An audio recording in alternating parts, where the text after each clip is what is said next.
तो चलिए आते हैं हमारे नेक्स्ट क्वेश्चन पे। तो अगर आप उसको देखेंगे तो 4 व्यक्ति ए बी सी व डी इस प्रकार खड़े हैं कि बी डी की दक्षिण पश्चिम दिशा में है और सी बी के पूर्व में खड़ा है, सी ए की दक्षिण पूर्वी दिशा में है और डी सी के उत्तर में व बी ए की सीध में दक्षिण में खड़ा है।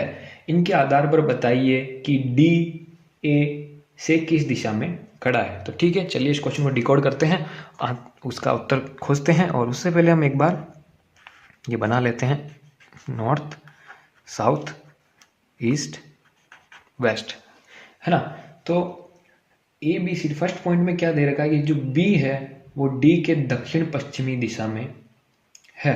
तो ठीक है, तो सबसे पहले बी जो है वो डी के दक्षिण पश्चिमी दिशा में है। तो दक्षिण पश्चिम दिशा कौन सी है? ये वाली। तो यहाँ पे बी है और यहाँ पे डी है। तो यहाँ पे तो बी है और यहाँ पे डी है। डी के दक्षिण पश्चिम दिशा में बी है। फिर सेकंड पॉइंट में दे रखा है सी बी के पूर्व में खड़ा है। जो सी है वो बी के पूर्व में खड़ा है, मतलब ईस्ट में खड़ा है। तो बी के पूर्व में कहाँ हो जाएगा? सी यहाँ पे। सी खड़ा है यही कहीं, मतलब कि बी के पूर्व में, है ना। और थर्ड पॉइंट में दे रखा है सी ए की दक्षिण पूर्वी दिशा में। तो दक्षिण पूर्वी दिशा कौन सी होती है? ये वाली, है ना। तो सी इस तरफ खड़ा है तो ए यहाँ पे होगा, तभी जाके सी ए के दक्षिण पूर्वी दिशा में होगा, है ना। क्योंकि ये जो दिशा हो गई ये हो गई दक्षिण पूर्वी दिशा। ठीक है, अब आते हैं फोर्थ पॉइंट में। डी सी के उत्तर में है। तो डी देखो सी के उत्तर में है, जाहिर सी बात है डी सी के उत्तर में है। बी ए की सीध में दक्षिण में खड़ा है। बी ये ए की सीध में दक्षिण में खड़ा है। अब इनके आधार पर बताइए कि डी ए की किस दिशा में खड़ा है। तो ये डी ए की किस दिशा में खड़ा है? किस दिशा में खड़ा है? पूर्व में। कौन सी दिशा है ये? पूर्व। तो इसका आंसर हो जाएगा पूर्व ईस्ट। हाँ, तो आई होप कि आपको समझ में आया होगा। तो चलते हैं नेक्स्ट क्वेश्चन पे। तो दोस्तों तो भाइयों एक क्वेश्चन और आपके सामने है। तो सबसे पहले हम क्वेश्चन को ध्यान से पढ़ेंगे कि राम और रहीम आपस में 200 मीटर की सीधी दूरी पर है। दोनों एक दूसरे की ओर चलते हैं। 50 मीटर चलने के बाद राम रुक गया, वह रहीम बाई ओर मुड़ गया और 20 मीटर चलता है। इसके बाद वह दाई ओर मुड़कर 40 मीटर गया और उसके बाद वह फिर दाई ओर मुड़ा और उसी सड़क पर वापस आ गया जिससे उसने चलना शुरू किया था। यदि दोनों समान गति से चलते हैं तो इस स्थान पर दोनों के बीच कितना फासला रह गया? तो चलो चलिए इस क्वेश्चन का आंसर हम ढूंढते हैं। तो राम, ये इधर राम है इधर रहीम है, दोनों की दूरी है ये है 200 मीटर की दोनों के बीच में दूरी है। राम 50 मीटर चलने के बाद रुक गया। रहीम 50 मीटर चलता है वो भी राम के साइड। फिर 50 मीटर चलने के बाद रहीम क्या करता है?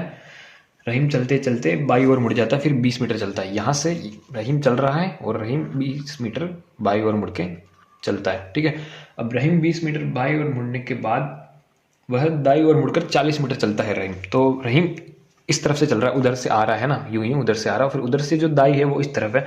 तो रहीम वापस दाई तरफ 40 मीटर चलता है। फिर रहीम दाई तरफ 40 मीटर चलने के बाद वो वापस फिर दाई मुड़ा और उसी रोड पे लग गया जहाँ से उसने स्टार्ट किया था। तो ठीक है, अब हमको फाइंड करनी है कि यदि दोनों समान गति से चलते हैं तो इस स्थान पर इन दोनों के बीच कितना फासला रह गया। इस स्थान पर इन दोनों के बीच कितना फासला रह गया है ना। तो टोटल दूरी कितनी थी? 200 मीटर। 200 मीटर से 100 मीटर तो वैसे ही निकालने हमको, क्योंकि 100 मीटर तो दोनों चल चुके हैं। तो बचे कितने? अब दोनों 100 मीटर दूरी लगभग दोनों में बची थी, क्योंकि दोनों साइड से राम और रहीम 50-50 मीटर चल चुके थे। फिर हुआ क्या कि जो रहीम था वो बाई ओर मुड़कर 20 मीटर चला, पर वो राम की डायरेक्शन में नहीं चला। वो आप देख सकते हैं वो अलग डायरेक्शन में चला, है ना। राम यहाँ पे लिखा हुआ है पर राम है यहाँ पे, और रहीम यहाँ पे लिखा हुआ है पर है यहाँ पे। तो वो डिफरेंट डायरेक्शन में चला, इसलिए जो ये 20 मीटर है वो काउंट नहीं करेंगे हम। पर जो रहीम ये 40 मीटर चला ना, वो राम की तरफ चला, फिर वो आगे जाके उसी दिशा में उसी रोड पे वापस लग गया। तो ये 40 मीटर हम काउंट करेंगे। तो हम माइनस करेंगे 100 मीटर में से वापस 40 मीटर। तो हमारा आंसर आएगा 60 मीटर। सिंपल सा क्वेश्चन है, पूरा क्वेश्चन पढ़ोगे आराम से ध्यान से करोगे, तो आपके सामने आ जाएगा उत्तर। तो ये जो दूरी है दोनों के बीच में वो है 60 मीटर। और चलते हैं हम अब नेक्स्ट क्वेश्चन पे। आई होप कि आपको समझ में आया हो। तो आते हैं हम एक और क्वेश्चन पे जो कि बहुत सिंपल है बट थोड़ा सा कंफ्यूजिंग है, तो ध्यान से क्वेश्चन पढ़ेंगे फिर से।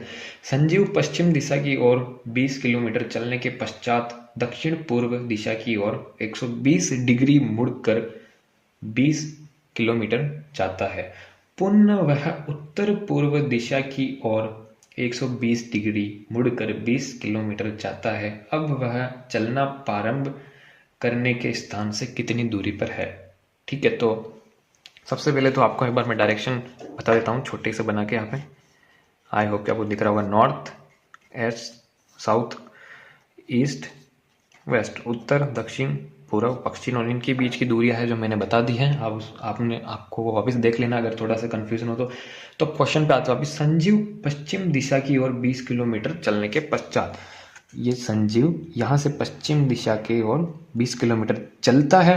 ठीक है, ये 20 किलोमीटर संजीव चला।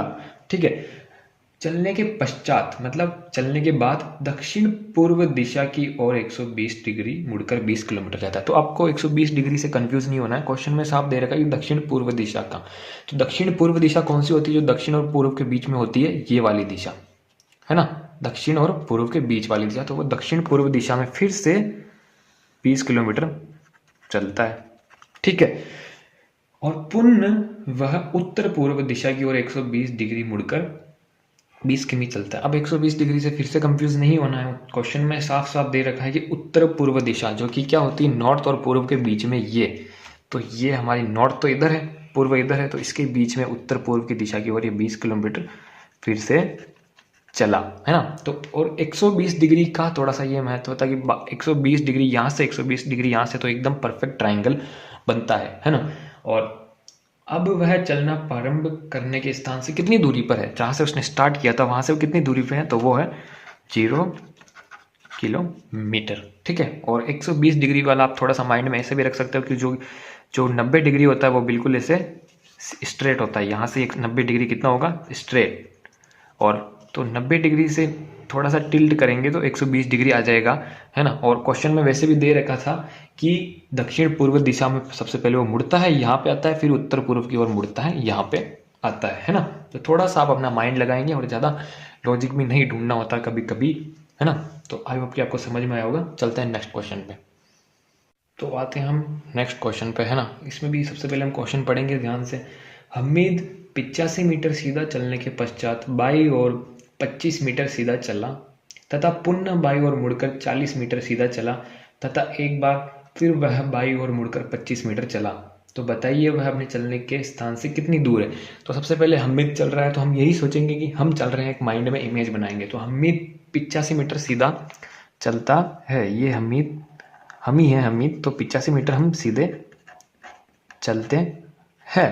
ठीक है, फिर 85 मीटर चलने के पश्चात बाई ओर 25 मीटर सीधा चले, फिर वापस बाई ओर हम 25 मीटर, सॉरी पेपर फोल्ड हो गया, 25 मीटर हम सीधा चले तथा पुनः बाई ओर मुड़कर 40 मीटर सीधा चला। फिर पुनः बाई ओर मुड़कर वापस बाई ओर मुड़े हम और वापस 40 मीटर सीधा चले। वो ऐसा चल रहे हैं हम, तो बाई ओर इसी तरफ होगा, है ना।